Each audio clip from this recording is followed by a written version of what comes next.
পিছানোর গোটা ভ্যানটা নিতে দে আজব কথা আস্তে আস্তে পিছা পিছা এই ভ্যানটা একটু আস্তে আসবে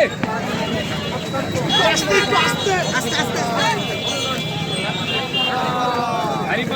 গাড়ি পাল্লা